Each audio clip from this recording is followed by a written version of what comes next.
Hello every one. നമ്മളിവിടെ ഒരു question എടുത്തിട്ടുണ്ട്. നമ്മൾ പ്ലാൻ ഫിസിയോളജിയിൽ നിന്ന് എടുത്ത ഒരു ക്വസ്റ്റ്യൻ ആണ്. നല്ല 2 ക്വസ്റ്റ്യൻസ് ആണ് ഇവിടെ കൊടുത്തിട്ടുള്ളത്. കുറച്ച് ട്രിക്കി ആയിട്ടുള്ള ക്വസ്റ്റ്യൻസ് ആണ്. ഓക്കെ, നമുക്ക് ഫസ്റ്റ് ക്വസ്റ്റ്യൻ നോക്കാം. CF0 is embedded in chloroplast membrane, protruding on outer surface of chloroplast, protruding on inner surface of chloroplast membrane, none of these. ഇത് 4 ഓപ്ഷൻസ് ആയിട്ട് വരുന്നത്. ഓക്കെ, സോ ഈ ക്വസ്റ്റ്യൻ വരുന്നത് photosynthesis എന്ന് പറയുന്ന ചാപ്റ്ററിൽ നിന്ന് എടുത്ത ക്വസ്റ്റ്യൻ ആണ്. ഏതായിരിക്കും ആൻസർ? നിങ്ങളൊന്ന് ചിന്തിച്ച് നോക്കൂ. ആൻസർ വിൽ ബി, പല ആളുകളും ഓപ്ഷൻ 1 ആണെന്ന് വിചാരിക്കാം. ഓക്കെ, പക്ഷേ ഇവിടെ പറഞ്ഞിട്ടുണ്ട് എംബഡ് ഇൻ ക്ലോറോപ്ലാസ്റ്റ് മെംബ്രെയിൻ. അത് ശരിയല്ല.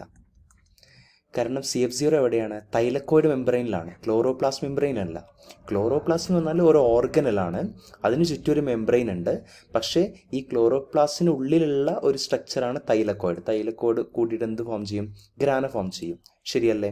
സോ ഈ തൈലക്കോയിഡിൻ്റെ ചുറ്റും ഒരു മെംബ്രെയിൻ ഉണ്ട്, അതാണ് thylakoid membrane. Okay, so chloroplast membrane എന്ന് പറയുന്നത് എന്താണ്? ശരിയല്ല. ഓക്കെ, പക്ഷെ പലരും അത് ചൂസ് ചെയ്യാനുള്ള ഓപ്ഷൻ ഉണ്ട്, ചാൻസ് ഉണ്ട്.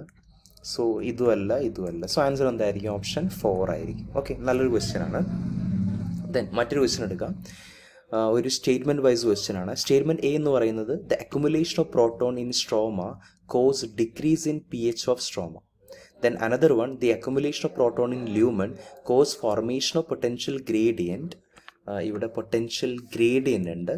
Okay, potential gradient across thylakoid membrane. ഇവിടെ എക്രോസ് എന്നുണ്ട്. Okay, across thylakoid membrane. നിങ്ങൾ പറയൂ ഏതായിരിക്കും ആൻസർ? ഓക്കെ, നിങ്ങളൊന്ന് ഗസ് ചെയ്തിട്ടുണ്ടാവും, നിങ്ങൾ നോക്കിയിട്ടുണ്ടാവും. ഇനി ഞാൻ പറയട്ടെ. സോ നിങ്ങൾ സ്റ്റേറ്റ്മെൻറ്റ് എയിലോട്ടൊന്ന് നോക്കിയേ. ഇത് കറക്റ്റായിരിക്കും? പലരും ഇത് കറക്റ്റാണെന്ന് വിചാരിക്കും. കാരണം നിങ്ങൾ ചിന്തിക്കും പ്രോട്ടോണിൻ്റെ അക്യുമുലേഷൻ ഉണ്ടെങ്കിൽ എന്ത് ചെയ്യും? pH കുറയും. അത് ശരിയാണ്. പക്ഷേ ഇവിടെ എവിടെ ഒരു അക്യുമുലേഷൻ എന്ന് പറഞ്ഞിട്ടുള്ളത്? സ്ട്രോമയിലാണ്. ഇത് ലൂമൺ ആണെങ്കിൽ കറക്റ്റായിരുന്നു, പക്ഷേ സ്ട്രോമയിൽ പ്രോട്ടോണിൻ്റെ അക്യുമുലേഷൻ ഇല്ല. നിങ്ങൾ NCERT വായിച്ചാൽ നിങ്ങൾക്ക് മനസ്സിലാവും അക്യുമുലേഷൻ ഓഫ് പ്രോട്ടോൺ നടക്കുന്നത് എവിടെയാണ്? ലൂമണിൽ മാത്രമാണ്. സ്ട്രോമയിൽ എന്തില്ല? അക്യുമുലേഷൻ ഓഫ് പ്രോട്ടോൺ ഇല്ല. സോ സ്റ്റേറ്റ്മെൻറ്റ് എ എന്താണ്? തെറ്റാണ്, ഇത് റോങ് ആണ്. ദെൻ സ്റ്റേറ്റ്മെൻറ്റ് ബി എടുക്കൂ. The accumulation of proton in lumen cause formation of potential gradient across thylakoid membrane. അത് കറക്റ്റായിട്ടുള്ളൊരു സ്റ്റേറ്റ്മെൻ്റ് ആണ്.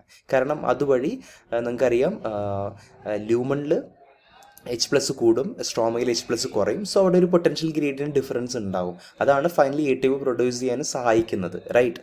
സോ ഇത് കറക്റ്റാണ്. സോ ആൻസർ എന്തായിരിക്കും? B, A is correct. തെറ്റാണ്.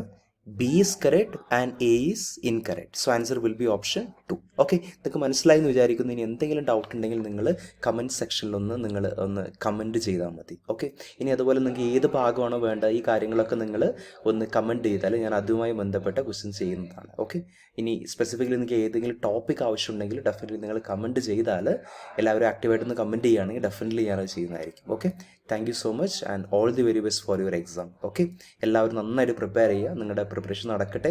എന്തായാലും എല്ലാവർക്കും നീറ്റിൽ നല്ല സ്കോർ ചെയ്യാൻ കഴിയട്ടെ. Okay, all the very best. Thank you.